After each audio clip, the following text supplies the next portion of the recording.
اعوذ باللہ من الشیطان الرجیم بسم اللہ الرحمن الرحیم قال اللہ تبارک و تعالی فی القرآن المجید والفرقان الحمید۔ فرمایا اللہ تعالیٰ کی ذات نے قرآن پاک میں 15واں سپارہ اور سورۃ بنی اسرائیل اس کی آیت نمبر 4 ہے۔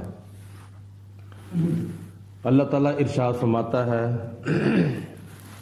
وَقَضَيْنَا إِلَىٰ بَنِي إِسْرَائِيلَ فِي الْكِتَابِ، ہم نے فیصلہ فرما کر اس کو بھیج دیا قوم بنی اسرائیل کی طرف ان کی کتاب میں، یعنی تورات کے اندر اللہ پاک کی ذات نے لکھ دیا فیصلہ بنی اسرائیلیوں کے لیے لَتُفْسِدُنَّ فِي الْأَرْضِ مَرَّتَيْنِ، کہ اے بنی اسرائیلیوں ایک وقت ایسا آئے گا کہ تم زمین کے اندر 2 مرتبہ فساد کرو گے۔ اور فساد کا مطلب ہے آپس میں جھگڑنا، لڑنا۔ قوم بنی اسرائیل جہاں ان میں اللہ تعالیٰ کے بڑے بڑے نیک بندے بھی تھے اور خدا تعالیٰ کی ذات بابرکات نے ان کے اوپر بڑے بڑے انعامات بھی کیے تھے۔ آسمان سے کھانا آتا تھا، آسمان سے ان کے لیے پہننے کے لیے لباس آتے تھے اور چھاؤں کے لیے بادل آ جاتے تھے، اور بھی بڑے بڑے انعامات اللہ پاک نے ان کے اوپر کیے تھے۔ لیکن ان کے اندر بڑے بڑے ناشکرے لوگ اور بے قدرے لوگ اور آپس میں فسادی لوگ بھی تھے۔ تبھی تو قرآن پاک میں آتا ہے کہ جب موسیٰ علیہ السلام تقریباً 5-6 لاکھ بنی اسرائیلیوں کو لے کر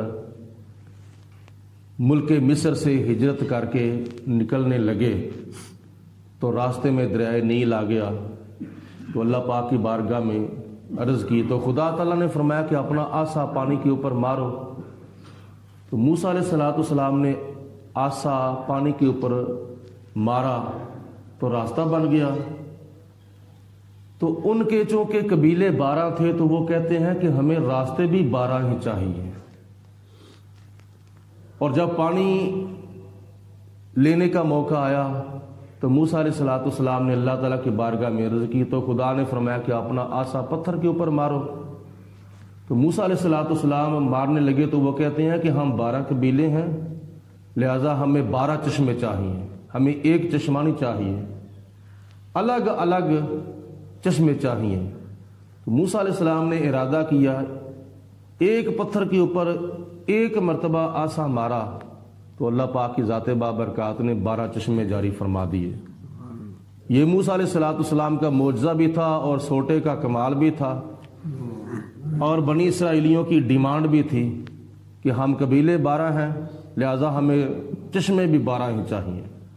تو ان کا آپس میں بھی اتفاق نہیں تھا، تو تبھی خدا تعالیٰ نے فرمایا ہے کہ لَتُفْسِدُنَّ فِي الْأَرْضِ، تم زمین کے اندر فساد کرو گے، ایک وقت ایسا آئے گا مرتین، تو فساد بھی تم 2 مرتبہ کرو گے۔ وَلَتَعْلُنَّ عُلُوًّا كَبِيرًا، اور تم ضرور بر ضرور بہت بڑی سرکشی بھی کرو گے، ضد بازی بھی کرو گے۔ فَإِذَا جَاءَ وَعْدُ أُولَاهُمَا، تو جب ان وقتوں میں سے پہلا وقت آ گیا، اللہ پاک نے ان 2 وعدوں میں سے پہلے وعدہ پورا کرنے کا وقت ان کے اوپر جب لایا، بَعَثْنَا عَلَيْكُمْ عِبَادًا لَنَا، تو ہم نے تمہاری سرکوبی کے لیے اپنے بندے تمہارے اوپر بھیج دیے، اولی بأس شدید، تو وہ بڑے سخت بھی تھے اور بڑے کرخت بھی تھے۔ فجاسو خلال الدیار، اور تمہیں ڈھونڈنے کے لیے وہ پورے علاقے کے اندر، پورے شہر کے اندر پھیل گئے۔ وَكَانَ وَعْدًا مَفْعُولًا، اور یہ وہ وعدہ تھا جو پورا ہو کر رہنا تھا۔ اللہ پاک نے جتنے بھی وعدے قرآن پاک میں کیے ہیں اپنے رسولوں کے ساتھ، اپنے نبیوں کے ساتھ اور نبیوں کی امتوں کے ساتھ یا کافروں کے ساتھ، جتنے بھی وعدے کیے ہیں خدا تعالیٰ نے پورے کیے ہیں، کوئی بھی وعدہ خلافی نہیں کی۔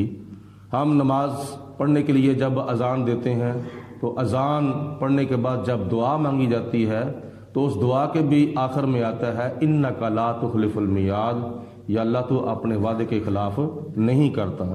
تو یہ ہمارے اندر ہی کمی پائی جاتی ہے کہ جب ہم وعدہ کرتے ہیں تو کوئی وعدہ پورا کرتا ہے اور کوئی وعدہ خلافی کرتا ہے۔ تو وعدہ کر کے وعدہ خلافی کرنا یہ بہت بڑی ایک خامی ہے جس کی اسلام نے، شریعت نے اجازت نہیں دی ہے۔ اور جہاں قیامت کے دن دوسرے اعمال کا حساب ہوگا، وہاں قیامت کے دن وعدے کے بارے میں بھی پوچھا جائے گا کہ تم نے وعدہ کیا تھا اور پورا کیا ہے یا نہیں کیا۔ ثم رددنا لکم، پھر ہم نے تمہاری بہتری جو تھی وہ تمہارے اوپر لٹا دی۔ ثم رددنا لکم الکرۃ علیہم، تمہارے اوپر ہم نے بہتری لٹا دی۔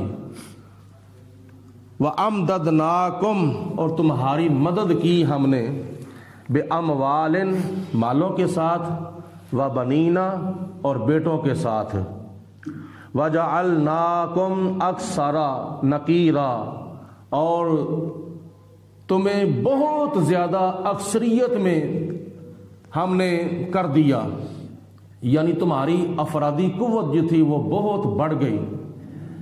جب ان کو احساس ہوا تو پھر انہوں نے توبہ کی، اللہ پاک کی ذات بابرکات کی بارگاہ میں معافی مانگی اور خدا تعالیٰ کی بارگاہ میں بخشش طلب کی، یا اللہ ہم سے غلطی ہو گئی ہے تو ہمیں معاف فرما دے۔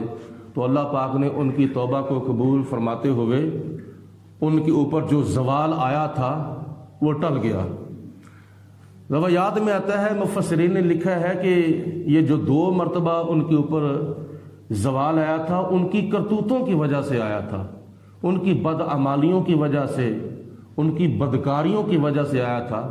کہ ایک مرتبہ ان کے اوپر جالوت کافر بادشاہ مسلط ہو گیا اور دوسری مرتبہ ان کے اوپر بخت نصر کافر بادشاہ مسلط ہو گیا۔ ان احسنتم، اگر تم نیکی کرو گے، اگر تم اچھا عمل کرو گے، بھلائی کرو گے، اللہ اور اللہ کے نبیوں کا پسندیدہ عمل کرو گے، احسنتم لانفسکم، تو وہ تمہارے لیے اچھائی ہے، یعنی اس کی برکت سے تمہیں اللہ تعالیٰ بہتری عطا فرمائے گا، تمہاری اصلاح فرما دے گا، تمہیں جہنم سے بچائے گا، اس نیک عمل کی وجہ سے اللہ پاک تمہیں جنت کے اندر داخل کرے گا۔ ان احسنتم احسنتم لانفسکم، اگر تم نیک عمل کرو گے تو وہ تمہارے لیے ہی بہتری ہے۔ وَإِنْ أَسَأْتُمْ فَلَهَا، اگر تم برا عمل کرو گے، اگر تم بدکاری کرو گے، بد عملی کرو گے تو اس کا زوال تمہارے اوپر ہی پڑے گا۔ یعنی نیکیاں کرنے سے کوئی اللہ کا زیادہ فائدہ نہیں ہو جاتا اور برائی کرنے سے کوئی اللہ کا نقصان نہیں ہوتا، اس میں فائدہ یا نقصان تمہارا اپنا ہی ہے۔ اگر اچھے عمل کرو گے تو قیامت کے دن تمہیں جزا عطا کی جائے گی، اور اگر برے عمل کرو گے تو قیامت کے دن تمہیں سزا ملے گی۔ فَإِذَا جَاءَ وَعْدُ الْآخِرَةِ، اور جب دوسرا وعدہ پورا کرنے کا وقت آیا تو اس سے پہلے پھر انہوں نے اپنی توبہ کو توڑ دیا اور اللہ تعالیٰ کے ساتھ کیا ہوا وعدہ توڑ کر وعدہ خلافی کی اور اپنی وہی اللہ رسول کی ناپسندیدہ جو ان کی باتیں تھیں وہ کرنے لگ گئے، نظریات ان کے تبدیل ہو گئے اور ان کے اعمال کے اندر بڑی تبدیلی آ گئی. نیکیاں کرنے کے بجائے پھر برائیوں کے اندر، گناہوں کے اندر، فسق و فجور کے اندر وہ مبتلا ہو گئے. تو پھر اللہ تعالیٰ کی ذات بابرکات نے ان کے اوپر زوال بھیجا. کیا نام ہے، کافروں کی شکل میں ان کے اوپر پھر کافر مسلط ہو گئے. یعنی ایک مرتبہ جالوت مسلط ہو گیا، ایک مرتبہ بخت نصر مسلط ہو گیا. اور ان کافروں کا جس کے اوپر بھی کیا نام ہے دو چلتا تھا یا قابو پڑ جاتا تھا، لیسوء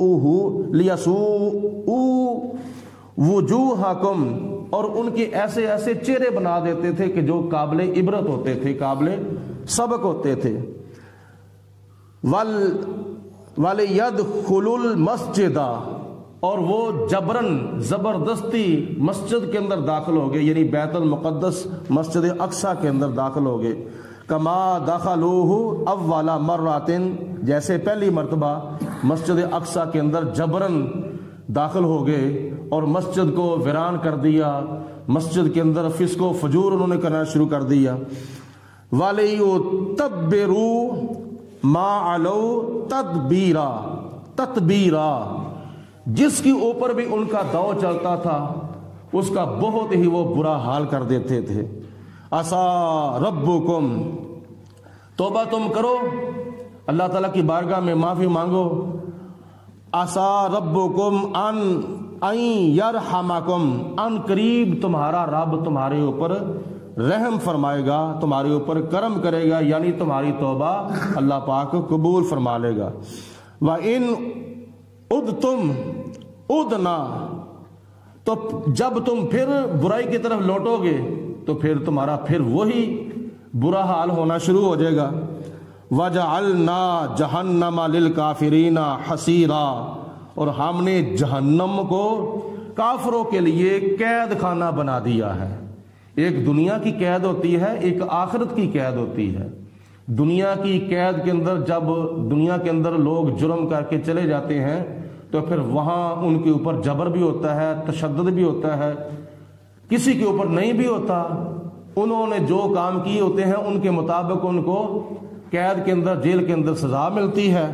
تو یہ دنیا کی جیل دنیا کی قید ہے، اور جو جہنم ہے یہ آخرت کی قید ہے. اور یہ کافروں کے لیے ہے، مسلمانوں کے لیے نہیں ہے. تو مسلمانوں کو برے اعمال کر کے جہنم میں نہیں جانا چاہیے، بلکہ اچھے اچھے اعمال کر کے جنت میں جانا چاہیے. ان ھذا القرآن، یہ اللہ پاک کا قرآن ہے. یہدی للتی ہی اقوم، اور جو ہدایت کی طرف آتا ہے یہ قرآن پاک اس کے لیے ہدایت ہے. جو اللہ رسول کی طرف رغبت کرتا ہے یہ قرآن پاک اس کی رہنمائی کرتا ہے، اور ہر معاملے میں رہنمائی کرتا ہے. بچوں کی رہنمائی قرآن پاک میں ہے، جوانوں کی رہنمائی قرآن پاک میں ہے، بوڑھوں کی رہنمائی قرآن پاک میں ہے. بلکہ دنیا کا جتنے بھی دنیا کے شعبے ہیں ہر شعبے کی رہنمائی قرآن پاک فرماتا ہے. تاجروں کی، بادشاہوں کی، وزیروں کی، جوانوں کی، بچوں کی، بوڑھوں کی، عورتوں کی، یعنی طلباء کی، علماء کی، ہر شعبے کی رہنمائی قرآن پاک میں موجود ہے. وَيُبَشِّرُ الْمُؤْمِنِينَ الَّذِينَ يَعْمَلُونَ الصَّالِحَاتِ، اور جو مومن لوگ ہیں، جو ایمان والے ہیں، قرآن پاک ان کے لیے یہ بشارت ہے، یہ خوشخبری ہے کہ جو ایمان لانے کے بعد نیک اعمال کرتے ہیں، اللہ رسول کے پسندیدہ عمل کرتے ہیں، اور جو بھی کام کرتے ہیں اللہ تعالیٰ سے ڈرتے ہیں کہیں ہم سے غلطی نہ ہو جائے، کہیں ہم سے گناہ نہ ہو جائے. ان لہم اجرن کبیرا، تو اللہ پاک فرماتا ہے ان کے لیے بہت بڑا قیامت کے دن اجر ہے، خدا تعالیٰ ان کو اجر عطا فرمائے گا. وَأَنَّ الَّذِينَ لَا يُؤْمِنُونَ بِالْآخِرَةِ، اور جو لوگ آخرت پر یقین نہیں رکھتے، آخرت کے اوپر ایمان نہیں رکھتے، جن کا آخرت کے اوپر یقین نہیں ہے، اعتدنا لہم عذابا علیما، ان کے لیے ہم نے دردناک عذاب تیار کر رکھا ہے. تو اللہ پاک کی ذات بابرکات سے ڈرنا چاہیے، اور خدا کا خوف اپنے دل میں پیدا کرنا چاہیے۔ قرآن مجید فرقان حمید نے ہمارے ساتھ بہت ہی لجپالی کی ہے اور بڑی کرم نوازی کی ہے۔ دنیا کے اندر ہر شعبے کی رہنمائی قرآن پاک نے ہماری کی ہے۔ تو خدا تعالیٰ کی ذات بابرکات ہم سب کو قرآن پاک سے زیادہ سبق اور عبرت حاصل کرنے کی توفیق عطا فرمائے۔ جمعے کے دن کے بارے میں ہمارے اندر جو خامیاں ہیں نا ان کو دور کرنا چاہیے۔ ایک تو خطبہ جمعہ کے لیے جلدی سے جلدی مسجد میں حاضر ہونا چاہیے، اور دوسرے نمبر پر اگلی صفوں کو زیادہ ترجیح دینی چاہیے، کیونکہ جتنا بندہ آگے آ کے بیٹھے گا اتنا ہی اللہ پاک اس کو زیادہ ثواب عطا فرمائے گا۔ تو جس طرح اول وقت میں آنا ہمارے لیے آخرت کا زیادہ فائدہ ہے، اسی طرح زیادہ سے زیادہ آگے آ کر بیٹھنا زیادہ ثواب حاصل کرنے کا ذریعہ اور سبب ہے۔ اور جو چھوٹے چھوٹے بچے ہمارے احباب ساتھ لے آتے ہیں تو وہ خطبہ جمعہ کے اندر ٹینشن پیدا کر دیتے ہیں۔ ان کو مسجد میں اگر لایا جائے تو اپنے پاس بٹھایا جائے، یا سمجھدار بچوں کو مسجد میں لانا چاہیے جن کو مسجد کے ادب و آداب کا پتہ ہو۔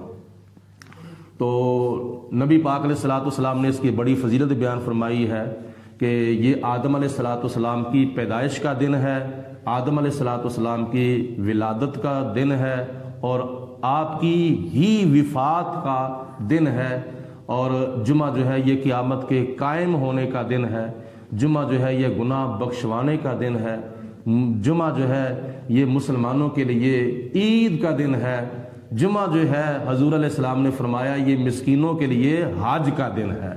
جو مسکین خانہ کعبہ حج نہیں کرنے جا سکتے، اللہ پاک کی ذات بابرکات کے پیارے حبیب علیہ الصلوۃ والسلام نے ان کو خوشخبری دی ہے کہ جو غریب ہیں، جو مسکین ہیں، ان کے لیے جمعے کا دن جو ہے یہ حج کا دن ہے۔ اگر جمعہ والے دن جمعہ پڑھنے کا ثواب ملتا ہے تو غریبوں مسکینوں کو جمعہ پڑھنے کی برکت سے اللہ پاک حج کا ثواب عطا فرماتا ہے۔